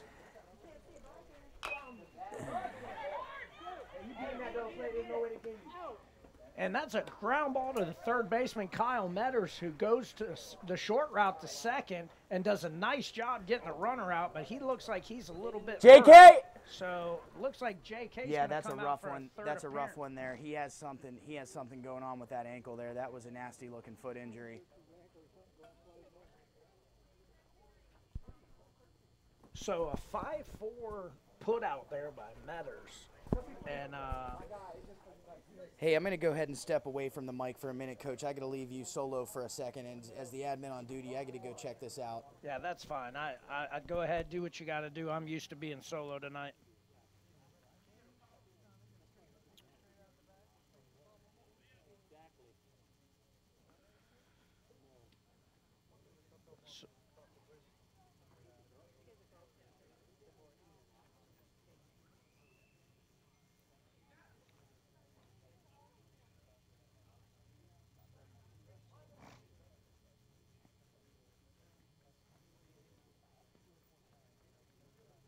So while we're in a bit of an injury timeout here, it's good to see the runner get up. That's a good thing there. Coach John Carl checking him out. You'd never like to see a player go down like that, but glad to see that he was able to get up, even with the help of a couple coaches. And we know that Coach Carl will take good care of that Spartan player once he gets over there on the side. So unfortunate there. You never like to see that in a baseball game to a young man who, you don't ever want to see anything happen like that to anybody. Doesn't matter. So nice hand from the crowd and his teammates, and we hope that he's going to be okay, and we know that he's in good care with Coach Carl.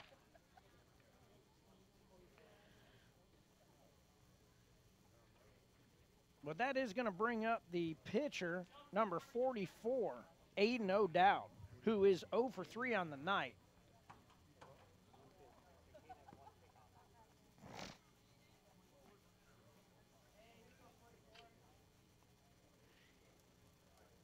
And we have a runner in that's pinch running for Melendez. Number 24, David Martinez, is running at first base. All right, let's go, Junior. So one out, runner on first. O'Dowd up to bat. We'll see if Caden can get us a ground ball and get out of this inning.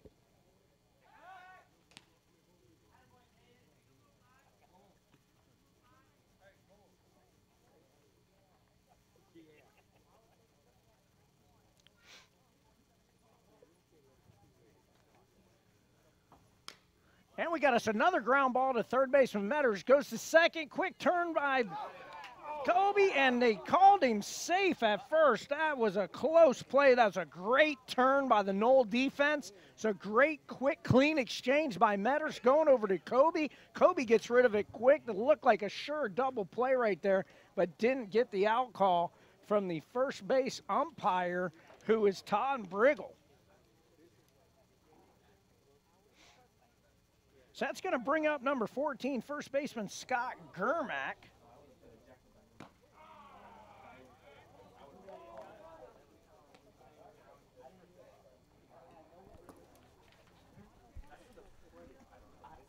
Caden doing a good job, got 2 outs. And I think I got my partner back. I got you back here, buddy? You did. I'm back. I just wanted to go ahead and check on the runner. You saw what I saw. That didn't look good up here from the ankle area and the cleat, but it looks like he's okay. JK, Coach Carl was all over that, and the player's dad's there, so it looks like he's going to be all right and taken care of. And we're Good back deal. to Germack taking a strike out there. So great job by Stefan doing exactly what we said it needed to be done, and that's not let any more runs score. So that shuts down the Spartan offense in the top of the 7th, and we're going into the bottom of the 7th. with the score 9 for the Spartans and 2 for the Noles, and the Noles got a lot of work cut out for them offensively. Yeah, and it looks like they are going to face the Spartan reliever number 25, Malachi Roberts. I believe that's Malachi Roberts, Coach, but that's okay. That's a tough one. That sure is a tough one, Coach. I should have definitely known how to pronounce that with my Bible study class. So, well, you know, Coach, I'm going to tell you right now. So it brings in a lefty, which they haven't seen a lefty all night. But Roberts is a sophomore, good frame, who's 0-3 and 7 appearances with a 6.26 ERA on the season. So that gives you a little bit of hope here if you're a Seminole fan. Definitely gives you a little bit of hope. Definitely like that. Lefty side slinger there. Kind of got a funky delivery. A little different arm slot. And we'll see if the Noles like the lefty better than the righty. Yeah, you know, sometimes younger hitters, especially those younger right-handed hitters, struggle with those lefties, and when they drop down that arm slot, that creates some other issues for a young hitter. But we'll see what the Nole Nation can do here. Their bats are about due to come alive. Well, that's a fact, and leading off the inning for the Southeast Seminoles is going to be number 2, the third baseman, Kyle Metters, who made 2 nice plays defensively, and sometimes those defensive plays can transfer over into your at-bat. Kyle is a 3-year varsity starter, including last year's district champion team. Does a little relieving as a pitcher as well, runs pretty good. His brother, Cody, played for the Southeast Seminoles and was a graduate, I believe, last year. So we'll see if Matters can get us starting. Good wheels at the plate and a good hitter, probably one of the best hitters on the team. Take strike 1 to start off the inning. Yeah, that came across a little low on the inner third, and you know the Seminole hitters, it was a fastball. The Seminole hitters got to jump on some of those. And there, Kyle wasn't going to let another one go by. And that was a nice piece of hitting. Got nothing to show for it, but he did a nice job with that ground out to third base for the 5-3 putout. But he did hit the ball real hard. That's going to bring up the 6-hole hitter, the catcher, number 17, Sam Hardy, who's 0 for 2 on the night. Be a good opportunity for him to get his first hit on the night. You know, I'm talking about that jumping on first pitch fastball, Coach. I think it being the 7th inning right now, coaches have different philosophies, and not having yet the chance to talk to Coach A about it, but a lot of coaches will say take until you get a strike, or take a pitch with a new guy coming in there, take a look at him. But with Sam Hardy jumping all over that first pitch fastball, I'd say that Coach A does not have that philosophy going on right now. Right.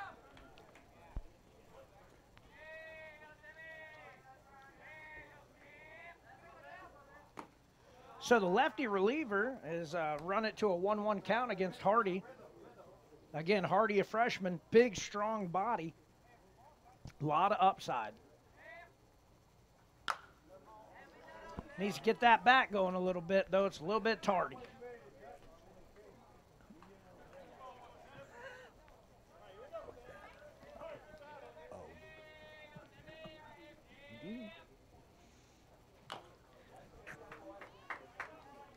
Sam staying alive, keeping the bat in the strike zone. You know, as you said, we had a player flick one earlier. He got out in front of that, tapped it foul. Staying alive here, 1 ball, 2 strikes against the lefty from Lakewood. And that's strike 3. So 2 quick outs here in the bottom of the 7th, and the Noles are down to their last out. And that last chance right now, coming down to it, is DH, number 19, Kyle Wright. So 2 quick outs by the lefty reliever for the Spartans. And that ball misses down. That ball was down.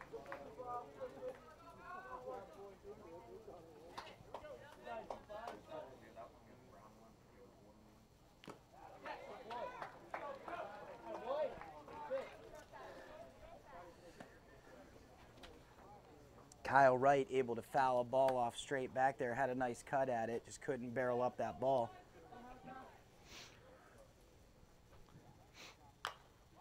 And another foul ball straight back. So 1-2, and right is down to the last strike.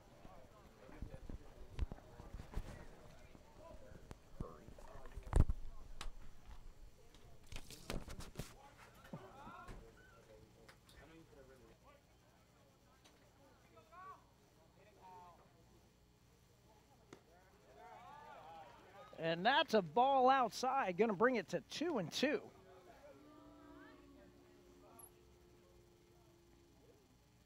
So again, the Noles trying to just do something here down to last strike. And that ball misses in, fastball misses in. That brings it to a 3-2 count. So Kyle Wright battling, the freshman battling the lefty reliever for Lakewood. And we've got a ball hit to the shortstop, backhanded, and that's going to do it. 6-3 put out, and that's going to be the end of this game. So that's the end of the game with the final score, St. Pete Lakewood 9 and our Southeast Seminoles 2. And we'll be back for our final thoughts right after these public service announcements. You're watching Seminole Baseball with SETV Sports.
Ugly. Worthless. You're weak. Dumb. Nerd alert! Stupid. Fat. I hate you. Weirdo. You're the worst. Who even You're are such a you? dog. Snake. So rude. Funny looking. Monster. Dumb. Loser. Geek. Brainless. Loser. Nut job. Nobody even likes you. Kill yourself.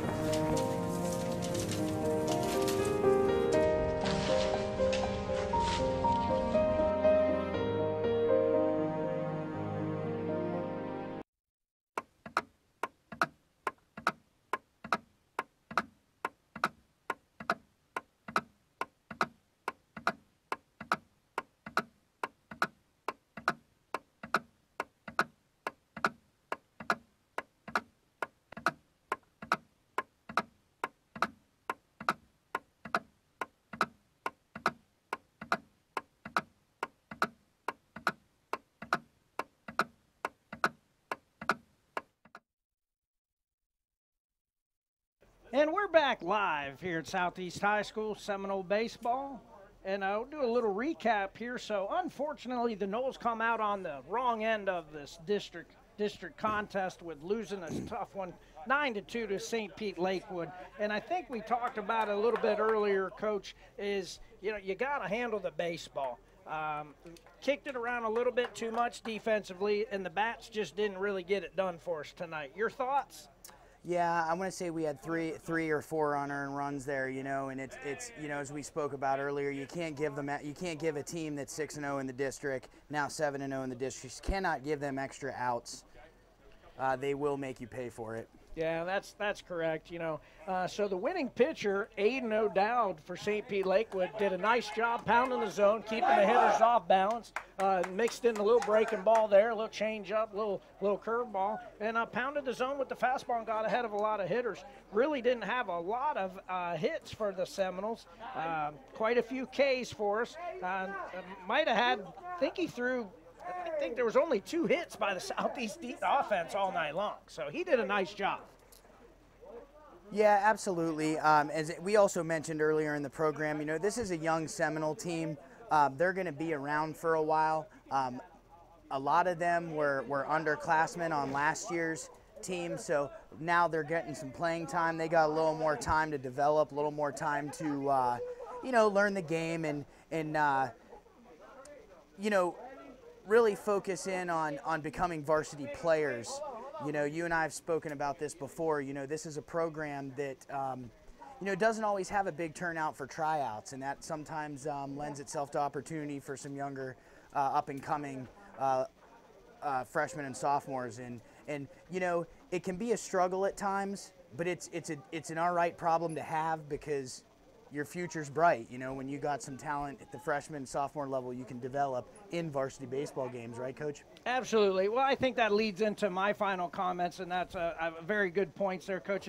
I think what it's called is these young guys just need to trust the process. Trust the process that Coach A, Coach Machad, and Coach Crowell are trying to teach them. You're going to take some lumps when you're younger, but it'll all work out in the end, if you just trust the process. But, again, I think that the big thing here is, the St. Pete Lakewood offense, 9 hits, couple of walks, a lot of runs scored, stolen bases, active offensively. Their pitcher, Aiden O'Dowd, 2-hitter, 9 Ks. It's hard to go up against that. So, Tough loss for the Noles. I know that Coach A and them will get them rocking and rolling for next week and as we go into the weekend. But at the end of the day, Coach, it's not how you finish the district regular season. All that matters is game number 26. Because if you win that one, you're moving on. Yeah, absolutely. I believe we're in a playoff format where everyone's in. Yeah, everybody gets in. You start your own district tournament, and then if you can make it work from there. And you know what? Baseball is one of those sports where if you've got the momentum going and everything starts to work in your favor, and it's about getting hot at the right time. Absolutely. So that about does it for us here. Again, that was a loss by the Southeast Seminoles, 9-2 to St. Pete Lakewood. We appreciate everybody being out here and supporting us tonight. Yeah, and one more shout out to Miss Clark and her crew. Obviously, we had some technical difficulties to start off the night, but they are true professionals that worked through it, did some problem solving, got me a different microphone, got the earpieces out of my ear, and I hope that you and I were able to give the Seminole fans at least a little bit of entertainment during a 9-2 game within the district. Yeah, that's correct. Kudos to the TV production staff, Miss Clark, I'm sorry. Phenomenal job. We really appreciate it, and we really enjoy being able to do what we do. Absolutely, and we'll see everybody on senior night. Will be our next Southeast Seminole TV production broadcast. That's correct. So we will hope to see you again on our next broadcast. That's going to be a Wednesday, April 25th, for our senior night for our baseball team. And as for Coach Joe Collis and Coach Ryan Clark, thank you so much for tuning in, and we'll see you guys soon. And as always, go Noles.